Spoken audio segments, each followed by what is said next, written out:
Administra os povos com retidão. O Senhor é também alto refúgio para o oprimido, refúgio nas horas de tribulação.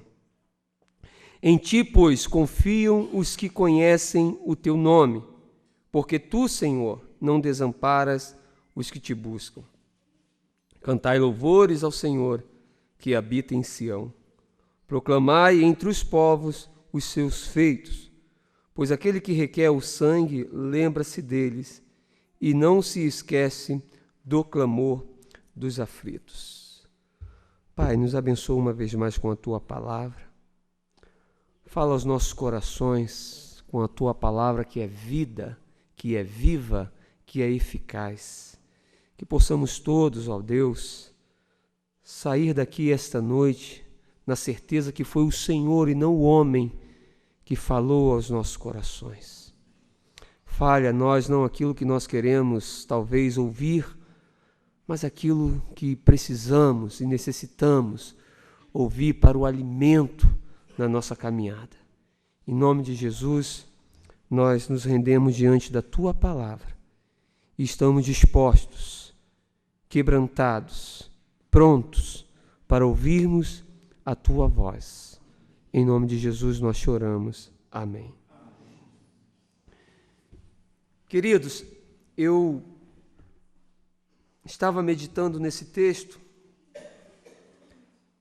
um texto que eu já preguei há um tempo atrás e que me levou a refleti-lo uma vez mais. E para isto eu quero falar, baseado no título, Deus nunca nos abandona, mesmo quando parece que sim. Deus nunca nos abandona, mesmo quando parece que sim. Porque às vezes nós vivemos situações que parece que estamos sozinhos. Às vezes nós passamos por dificuldades que parece que não vamos vencê-las. E quando nós olhamos para o salmista, a saber, Davi, ele estava passando por um processo de dor. Ele estava passando por um processo de muita aflição, aonde ele vai depositar nesse momento a sua fé em Deus, a sua confiança em Deus, e ele vai salmodiar ao Senhor com estes versos, invocando então para o socorro de Deus, invocando, suplicando para a misericórdia do Senhor e a graça do Senhor sobre a vida dele. Por isso, Davi, ele salmodia desta forma, e nós vamos perceber, fazendo um paralelo com o nosso tempo, que muitos de nós, cristãos, pessoas que creem em Deus, pessoas que andam no caminho do Senhor, estão vivendo por situações que parecem não ter fim, situações que parece que você está sozinho. Mas eu creio que nessa noite, Deus nos trouxe aqui para dizer a nós que nós não estamos sozinhos, que Ele está vendo a nossa dor, que Ele está olhando para cada um de nós e que nós precisamos confiar na Sua poderosa mão, que no tempo certo do Senhor, Ele vai nos socorrer em meio às nossas aflições. Nós vamos perceber que este é um salmo de ações de graça, é um salmo de confiança em Deus. E quando nós estudamos esse salmo, a gente percebe que tudo indica que Davi, ele tinha acabado de vencer uma batalha, de derrotar os filisteus, e alguns sábios vão até dizer que este salmo foi escrito para contar a derrota e a morte de um rei chamado Labém. Outras pessoas, teólogos, vão dizer, na verdade, que se referia à derrota de Golias. A gente vê também, estudando este salmo, que algumas pessoas vão dizer que Davi estava passando por um momento de aflição pela perda do seu filho com Betseba, que morreu 7 dias depois do seu nascimento. Davi, então, ele vai considerar, né, segundo alguns teólogos, uma punição divina de Deus por ocasião da sua conduta imprópria e do seu pecado, aonde ele sofreu terrivelmente na sua casa. E ao olhar este salmo, a gente vai perceber nesses versos que nós separamos para meditá-los esta noite, nós vamos perceber pelo menos 4 pontos aqui, aonde nós devemos fazer um paralelo na nossa vida e agirmos da mesma forma que Davi agiu, com confiança no Senhor. E o primeiro ponto que eu observo aqui está na exposição do verso 7 e 8. Porque este verso começa dizendo que o Senhor estar assentado no seu trono permanece eternamente. Verso 7, né? Então a gente percebe aqui que, apesar da dificuldade que Davi está passando, apesar das aflições que Davi está sofrendo, Davi ele sabe que o Senhor tem o controle de todas as coisas. E não importa o que aconteça, o Senhor está no trono para todo sempre. Há alguns sentimentos, às vezes, que nós temos na nossa vida, na nossa jornada, que nos leva a pensar, então, que estamos sozinhos, que nos leva a pensar que o Senhor nos abandonou, que Ele não existe. Pois se Ele existe, por que nós estamos sofrendo tanta dor? Pois se Ele existe, por que nós estamos padecendo tanto mal? E aqui eu gostaria de responder, meditando na perpetuidade do Senhor Jesus, ou seja, na eternidade dele no trono, no seu controle eterno sobre as nossas vidas. Eu quero dizer para vocês que esse sentimento que às vezes a gente tem de abandono, de estarmos sozinhos, de achar que Deus não está nos vendo, ele vem em primeiro lugar por causa dos tormentos que nós estamos propensos a passarmos.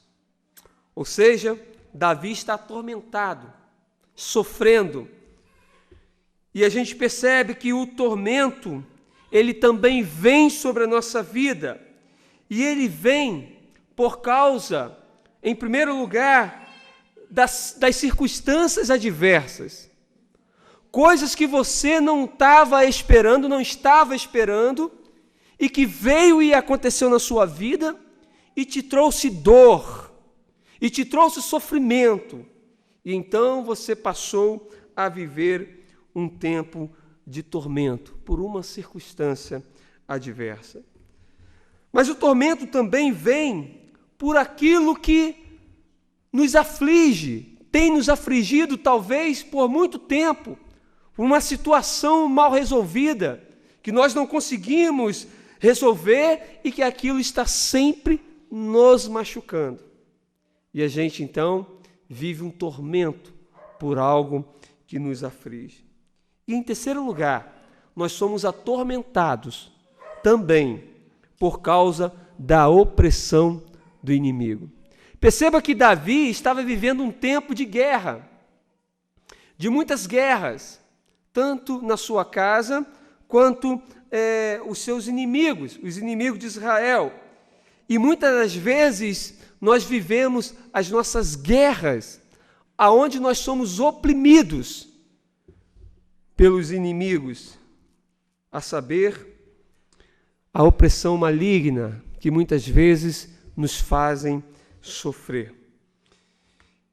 Portanto, nós podemos perceber que esses sentimentos, então, nos vêm, em primeiro lugar, por causa dos tormentos que nós estamos propensos a sofrer. Em segundo lugar, nós podemos perceber que esse sentimento vem por causa muitas vezes, da nossa desesperança. Ou seja, nós perdemos a esperança naquilo que cremos. Nós perdemos a esperança naquilo que nós estamos buscando em Deus. E aí vivemos um tempo de desesperança, um tempo onde parece que não temos mais fé, um tempo onde parece que nós paramos de acreditar em Deus, paramos de acreditar no poder de Deus, paramos de acreditar em uma solução de Deus para as nossas vidas. E nós podemos perder, irmãos, a esperança de várias formas. E eu quero abordar aqui pelo menos 3 formas que revelam quando nós perdemos a nossa esperança. Em primeiro lugar, nós perdemos a nossa esperança.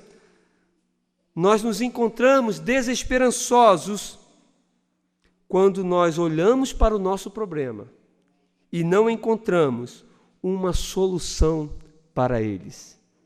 Você já viveu um momento assim, em que você olha para a sua situação, você olha para o seu problema e você não consegue achar uma saída, você não consegue encontrar uma solução? Quando esse momento chega para a nossa vida, onde nós olhamos para todos os lados e não vemos nenhuma solução, nós então, muitas vezes, perdemos a esperança. Não acreditamos mais no nosso casamento, não acreditamos mais na nossa família, não acreditamos muitas vezes na nossa igreja, não acreditamos mais no outro e muitas vezes não acreditamos mais em Deus. Em segundo lugar, nós perdemos a esperança diante dos problemas que nós enfrentamos quando não temos as respostas para as nossas indagações. Lembra quando algumas vezes que você talvez possa ter ido ao gabinete conversar com o seu pastor e que talvez nem o teu pastor conseguiu uma resposta que pudesse satisfazer a sua indagação? Existem momentos que nada do que falam para nós respondem a gente diante daquilo que nós estamos sofrendo. Existem situações que nós vivemos, que nós vamos para a igreja, ouvimos a palavra de Deus e muitas vezes não conseguimos uma resposta mediante aquilo que nós estamos sofrendo. E por essa razão, nós vamos então perceber que nos encontramos desesperançosos, porque não conseguimos obtermos uma resposta. E em terceiro lugar, nós estamos desesperançosos, vivemos na desesperança quando não temos fé suficiente para ver a luz no fim do túnel. Ou seja, não temos saída, acabou, é ponto final. A gente tem até a mania de dizer o seguinte: já era, não tem mais jeito. Mas a gente sabe que a última palavra é do Senhor. No entanto, nós estamos propensos a vivermos um tempo de desesperança, aonde a nossa fé não é suficiente para crer que há uma luz no final do túnel.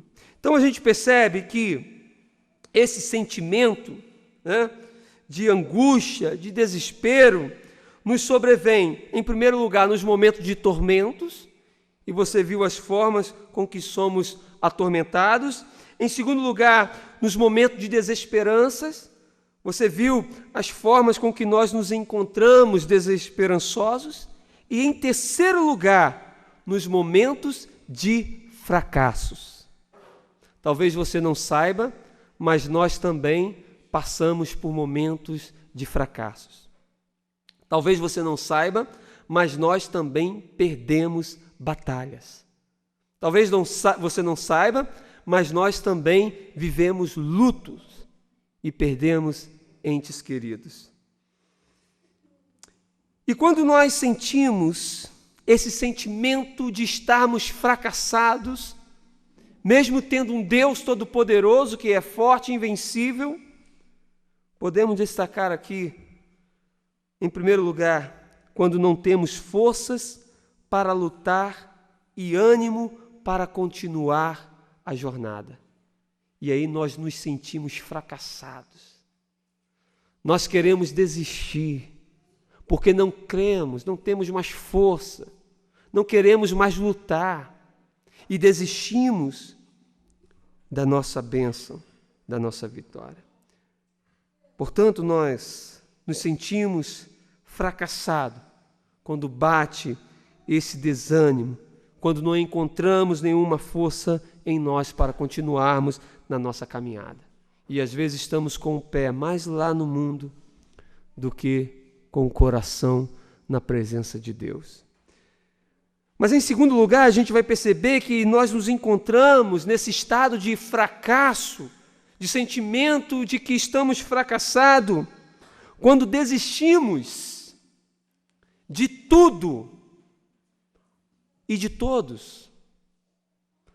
Quando, por mais que falam a você, lute pelo seu casamento, lute pela tua família, lute pelos seus dons, mas nós simplesmente desistimos. Não queremos voltar a fazer a obra do Senhor, não queremos voltar ao primeiro amor, não queremos viver no fervor como vivíamos antigamente, porque bateu no nosso coração a desistência de tudo, a desistência de todos, quando não confiamos mais nas pessoas, quando resolvemos não acreditar mais em ninguém, e então esse é o momento em que também nós nos sentimos fracassados, porque não podemos confiar em ninguém, não podemos acreditar em nada, e desistimos assim de tudo e de todos. Às vezes nós podemos nos sentir assim, nos sentirmos fracassados. Mas em terceiro lugar, quando realmente nós perdemos a fé. Você já passou por um momento assim, em que você perdeu a fé? Em que nada nem ninguém muda isso na sua vida e você não acredita mais em nada? Até esses momentos, um escolhido do Senhor, ele pode passar, porque são momentos de fracasso na sua vida. Mas o que Davi está nos ensinando aqui, irmãos? Na sua fraqueza, no seu tormento, na sua desesperança, o que Davi está nos ensinando? Davi está nos ensinando que Deus está no controle da nossa vida.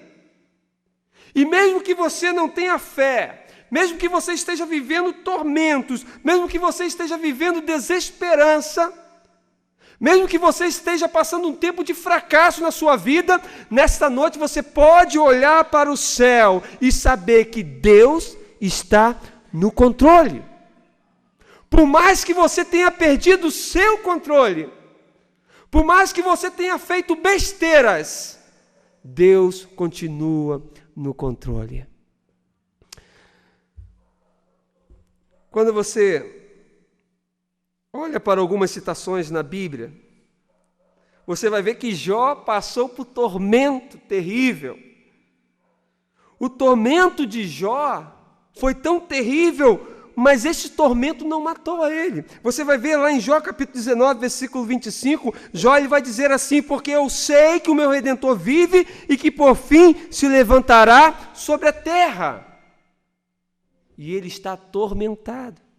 Quando você olha, por exemplo, lá em Jó, no capítulo 14, no versículo 7, ele diz bem assim: porque há esperança para a árvore que, se for cortada, ainda se renovará, e não cessarão os seus renovos.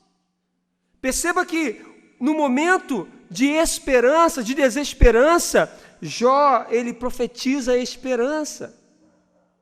E nós podemos viver esse momento de desesperança. A gente pode ver também que o fracasso pode parecer o fim dos nossos sonhos. O fracasso pode parecer que Deus não está nos vendo.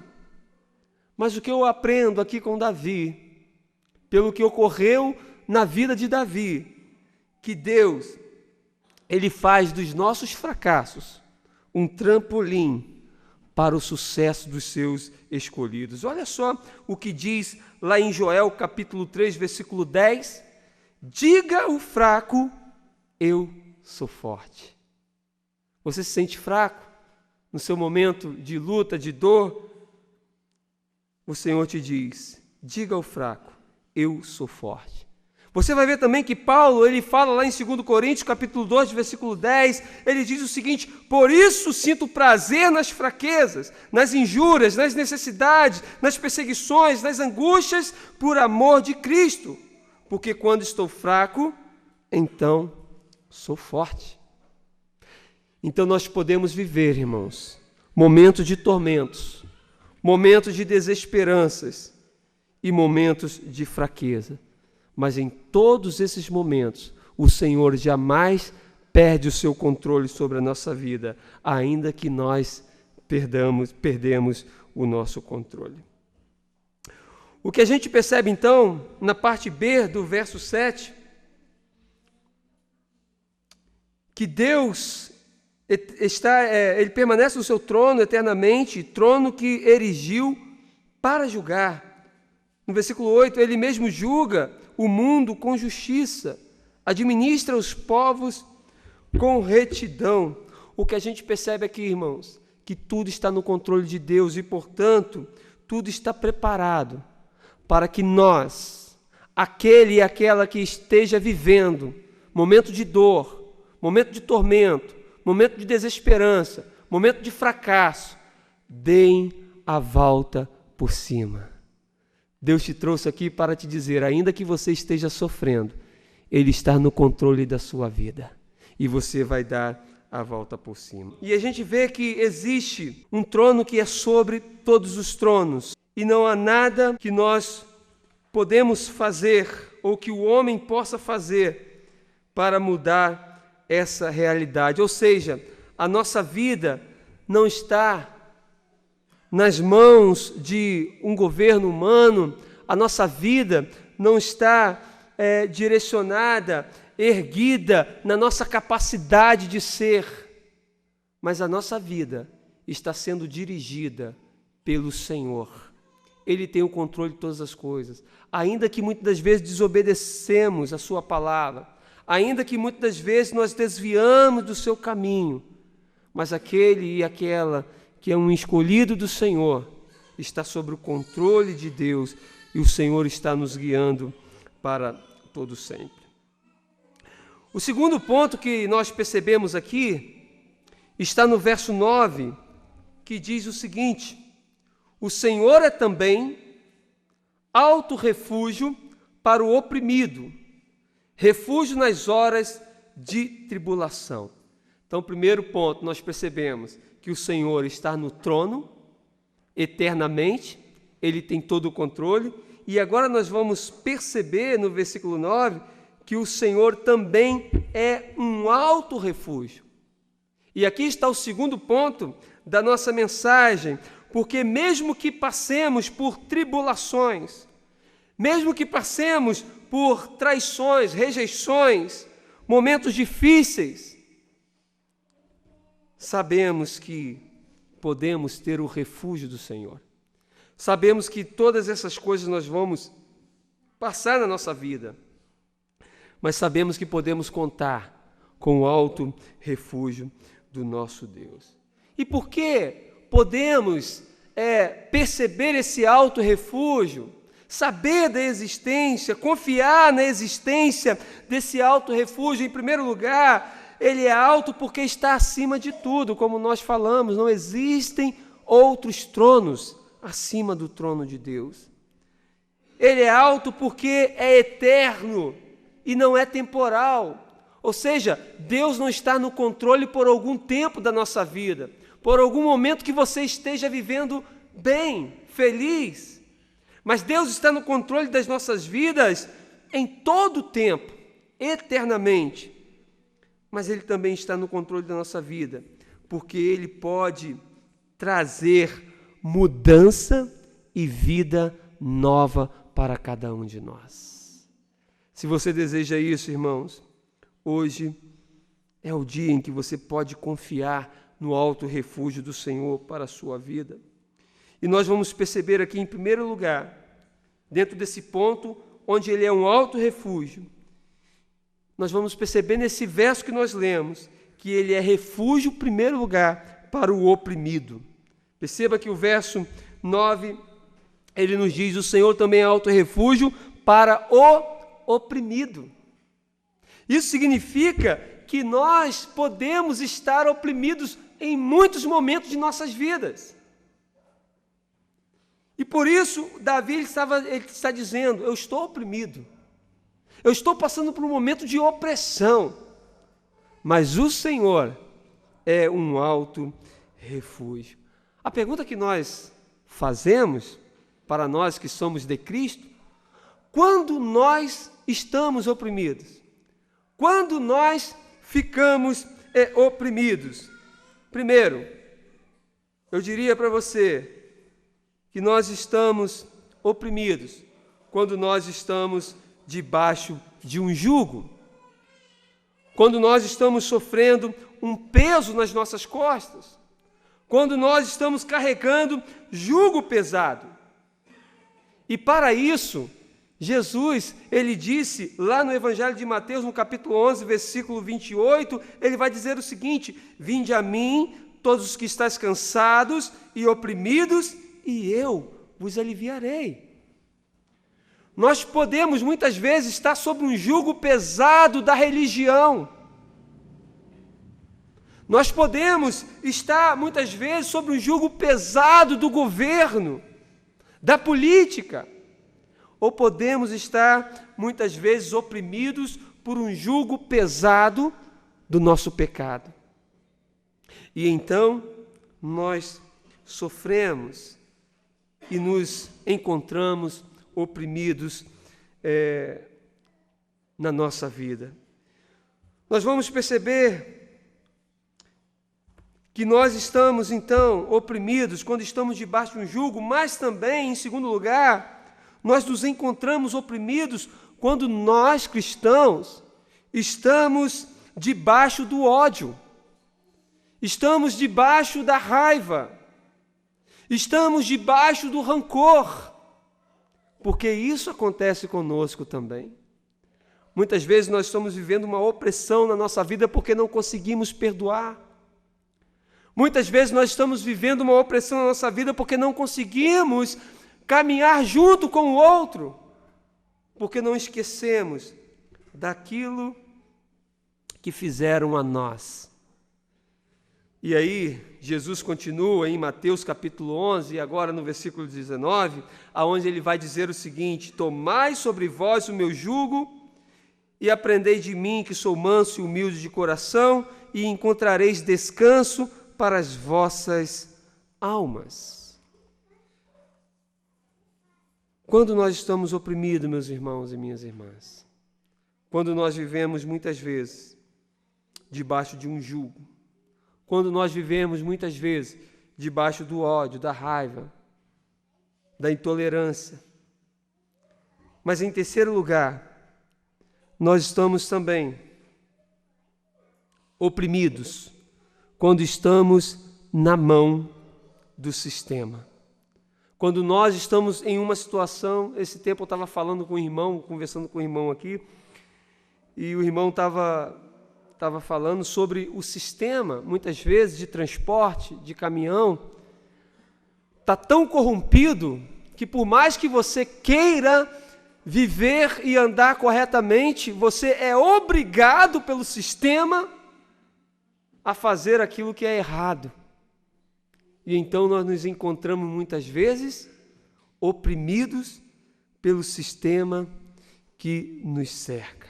Mas o Senhor tem uma palavra, porque Jesus ele continua falando lá em Mateus, no capítulo 11, no versículo 30, onde ele diz: porque o meu jugo é suave e o meu fardo é leve. Por mais que nós estejamos sofrendo o jugo pesado do sistema, o jugo muitas vezes pesado da religião, o jugo muitas vezes pesado do governo, nós podemos então, em Cristo, encontrar um jugo suave, encontrar alegria nele, encontrar paz nele, apesar da guerra que nós estamos vivendo. Portanto, meus irmãos, podemos olhar para o alto e ver que Deus, Ele é refúgio para o oprimido, como diz o verso 9. Mas nós vamos perceber também que no verso 9 vai dizer o seguinte: o Senhor é também alto refúgio para o oprimido, refúgio nas horas de tribulação. Então eu aprendo em segundo lugar aqui, que Deus é refúgio para nós em tempo de angústia, em tempo de tribulação, em tempo de desespero, em tempo que nós estamos com o nosso coração angustiado. Nós podemos olhar para o alto e saber que Deus é um alto refúgio. A pergunta que nós fazemos, da mesma forma, quando estamos angustiados? Quando um cristão que tem a salvação, que tem a alegria da salvação, se encontra angustiado? Aí, da mesma forma, eu cito algumas coisas aqui. E, em primeiro lugar, eu diria que nós estamos angustiados, nos tornamos angustiados quando passamos por lamentações. Quando estamos vivendo um momento de lamentar, um momento de lamentação, algo que nos sobreveio, algo que nos aconteceu, que nós não esperávamos. E é nesse momento de lamentação, é nesse momento que nós precisamos perseverar em oração. É nesse momento em que você está lamentando a situação, é que você precisa de fato perseverar na oração. De maneira nenhuma murmurar, de maneira nenhuma desacreditar, de maneira nenhuma olhar para trás, de maneira nenhuma desistir. Lamentar sim. Por isso que existe um livro de lamentações na Bíblia. Você pode lamentar. Você pode dobrar o seu joelho e lamentar: Senhor, por que isso me aconteceu? Senhor, por que tanta dor? Me ajuda. Você pode fazer tudo isso, porque nós podemos passar por um momento de lamentações. Mas esse momento é para nós perseverarmos em oração, para nós nos aproximarmos ainda mais do nosso Deus. Portanto, nós também nos sentimos angustiados, nos sentimos atribulados, e nos sentimos assim sempre quando nos vem alguma coisa que nós não esperamos. E nesse momento o Senhor nos diz: ore, persevere, porque eu tenho a saída, eu tenho o consolo, eu tenho o refrigério. Mas em segundo lugar, para responder quando estamos angustiados, eu diria que é no momento que nós estamos enfrentando provações, tribulações, advindas para o aumento da nossa fé, para a nossa experiência com Deus. É por isso que Paulo vai dizer lá em Romanos capítulo 12, no versículo 12, ele diz assim: alegrai-vos na esperança, sede pacientes na tribulação, perseverai na oração. Então nós nos sentimos angustiados quando nós lamentamos, passamos por lamentações. Nós nos sentimos angustiados quando nós estamos vivendo tribulações, provações severas na nossa vida.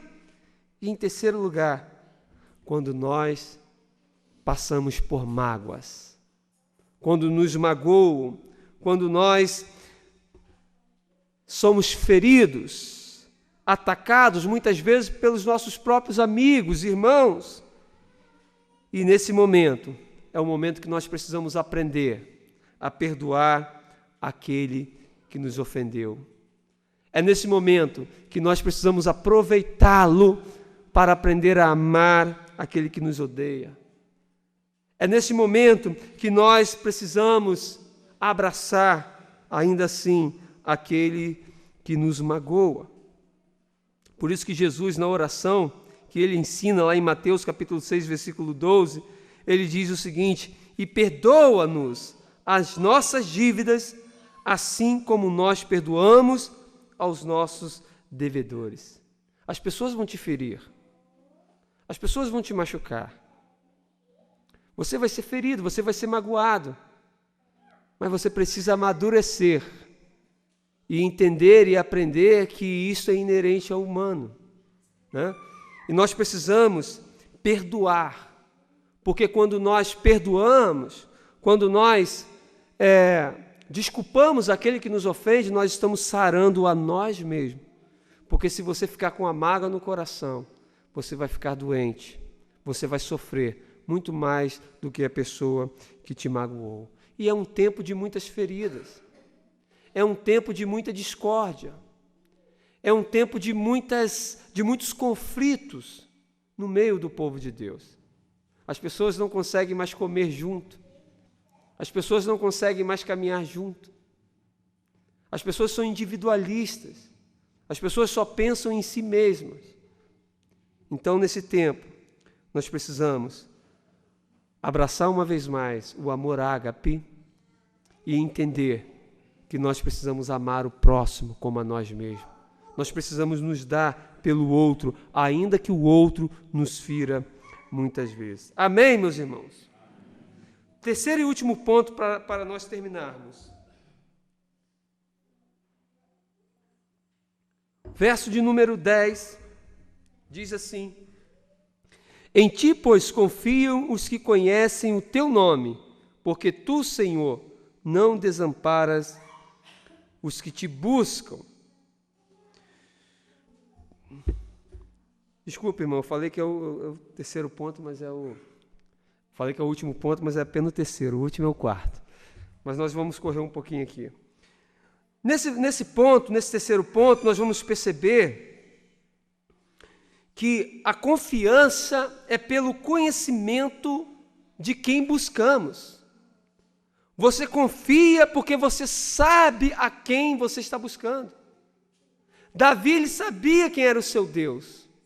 Então, apesar da circunstância que ele está vivendo, ele está confiando em Deus, porque apesar do seu fracasso, apesar da sua derrota, apesar do momento que ele está vivendo, ele sabe que Deus, ele pode mudar a sua sorte. Muitas vezes, irmãos, buscamos a Deus sem conhecer. Muitas vezes buscamos a Deus apenas por uma religiosidade, por um ritualismo. E Davi nos ensina aqui a buscarmos a Deus por conhecimento, por saber que Ele pode sim mudar a nossa sorte, mudar a nossa vida. E aí nós vamos perceber que quem conhece a Deus sabe que muitas vezes Ele fala em silêncio. Então a gente chega naquele ponto em que você vem na igreja, você ouve a pregação, mas você não está recebendo a resposta que você queria. Você vai no gabinete, ouve o conselho do pastor, mas não foi a resposta que você queria. Isso talvez seja porque Deus esteja falando para você em silêncio. Talvez é tempo de você apenas ouvir o silêncio de Deus e não a voz.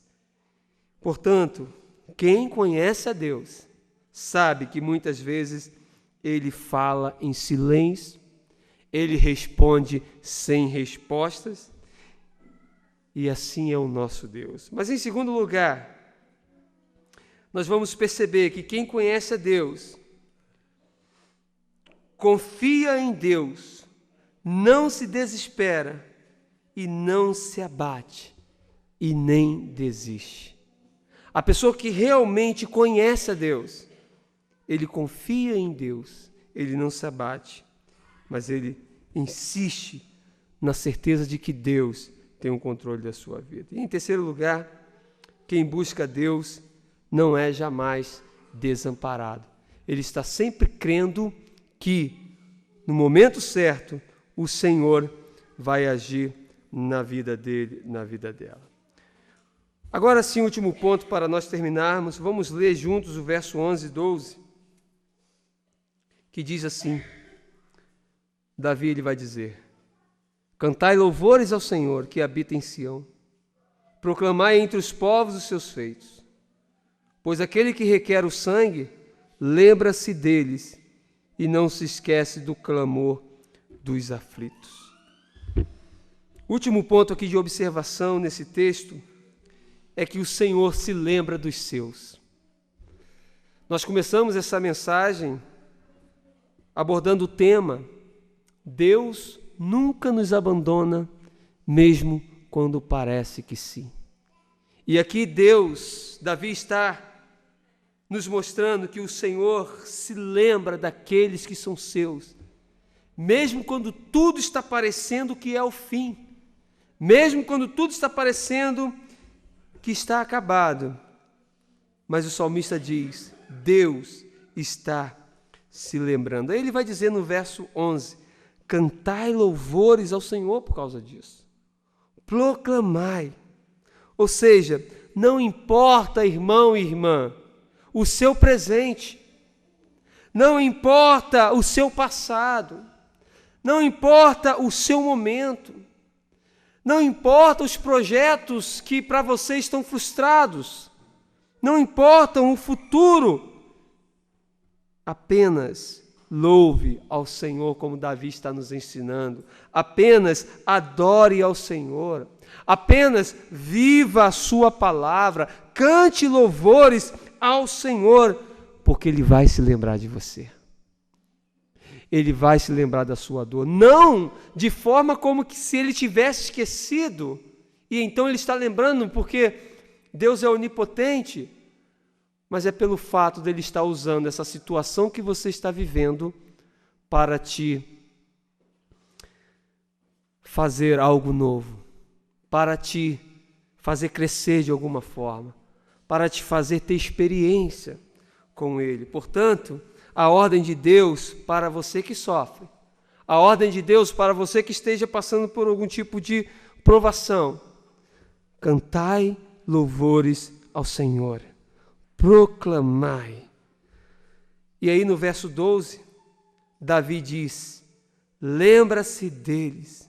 Ou seja, cada mal que nós estamos vivendo, cada dor que nós estejamos sofrendo, cada situação de sofrimento na nossa vida, Deus vai se lembrar de nós no tempo certo para nos dar o alívio da nossa dor, para nos dar o refrigério para a nossa alma. Davi chegou um momento que ele pensava que iria morrer. Davi chegou um momento que ele pensava que não teria mais jeito para a vida dele, porque ele cometeu pecados aonde a espada entrou sobre a vida dele. Mas você lembra o que Deus falou para ele?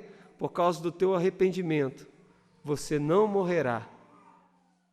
Portanto, meus irmãos e minhas irmãs, quando Deus se lembra de nós, quando chega o tempo da nossa bênção e da nossa vitória, o Senhor traz o alívio que nós precisamos. O Senhor traz a cura para a nossa alma. Amém? Eu concluo dizendo para vocês, baseado nessa mensagem, em primeiro lugar, dessa meditação, você precisa saber, seja qual for a dificuldade que nós estejamos enfrentando como igreja, tantas pessoas sofrendo, enfermidades, tantas tragédias acontecendo, nós precisamos entender que o nosso Deus é soberano. Ainda que nós tenhamos muitas vezes tormentos, desesperanças, fracassos, todas essas coisas podem vir nas nossas vidas. No entanto, nós estamos nas mãos de Deus e no seu controle. Porque como salmista, nós percebemos aqui que o Senhor está sentado eternamente no seu trono, controlando a tudo e a todos. Portanto, você pode ficar tranquilo, apesar da tormenta, da desesperança e do fracasso. Deus está no controle da sua vida. Em segundo lugar, você precisa sair daqui sabendo que muitas vezes somos também oprimidos. Isso não quer dizer que estamos endemoniados. Isso quer dizer que nós somos oprimidos, muitas vezes, pelo jugo que nos colocam. Muitas vezes o jugo da religiosidade, muitas vezes o jugo da sociedade, e tantos jugos que nós carregamos, mas nós podemos aprender que o jugo do Senhor é suave, é leve, e nós viemos então para a casa do Senhor e na sua palavra nós saímos daqui com o refrigério. No entanto, meus irmãos, podemos ser atormentados sim, podemos ser oprimidos sim, podemos ser angustiados sim, mas Deus, nós aprendemos aqui, que Ele é o nosso alto refúgio. Ele é o nosso alto refúgio. E quando você estiver passando por esse momento, você pode clamar ao Senhor que Ele vem em teu socorro. Em terceiro lugar, se conhecermos o Deus que servimos, se de fato cremos no Deus que nós professamos aqui nessa igreja, se de fato nós nunca deixarmos de buscá-lo, mesmo nos momentos que queremos desistir, nós vamos perceber então que podemos confiar sempre nele, apesar de todas essas coisas, porque o Deus que servimos, Ele caminha conosco na tempestade. O Deus que servimos, Ele pisa nos espinhos que nós pisamos. Ele sente a dor que nós sentimos. Ele conhece a intenção do nosso coração. Ele conhece os nossos pensamentos. Ele sabe cada situação que nós estamos vivendo. E sabe o tempo certo que você será curado, transformado de toda sua dor. Portanto, a nossa confiança precisa estar sempre nele. E em quarto lugar, na conclusão desta mensagem, saiba nesta noite que o Senhor não esqueceu e Ele não esquece de nenhum de nós. Não sei qual é o tamanho da dor que alguém possa estar vivendo nesse dia, mas uma coisa eu sei, que o Senhor te conhece, o Senhor sabe a sua necessidade, o Senhor sabe o que você precisa e Ele vai te abençoar. Você crê nisso? Se você crê, eu vou orar com você nesse momento. Que você curve a sua cabeça e confie que o Senhor, que falou contigo, é o mesmo que pode operar o milagre que você precisa nessa hora. É o mesmo que pode sarar a sua dor nesse momento. Senhor, te apresento nessa hora, Deus, a tua igreja, os teus filhos, as tuas filhas, e também me apresento neste altar. Colocamos diante do Senhor, por meio da nossa fé, todas as nossas dificuldades, as nossas fraquezas, as nossas limitações, as nossas desesperanças, nosso desânimo, e pedimos ao Senhor que, mediante a palavra que foi pregada esta noite, que venhamos então, por meio da fé, renascer novamente. Sair daqui com a certeza que o Senhor está no controle da nossa vida e que o Senhor pode nos curar, o Senhor pode nos sarar, que o Senhor pode trazer a força e o ânimo novamente, que o Senhor pode transformar o pranto em riso, a dor em refrigério e a tristeza em alegria. Nos ajude, Senhor, nesse tempo de aflição. Nos ajude, Senhor, nesse tempo de angústia. Nos ajuda, Senhor, a ter uma palavra de vida, de renovo para os nossos entes queridos que também sofrem. E que a Tua vontade, a Tua soberania seja uma vez mais revelada através da nossa vida, do nosso testemunho e de tudo aquilo que o Senhor faz por meio do Teu poder, da Tua glória e da Tua majestade. Em nome de Jesus. Amém e amém.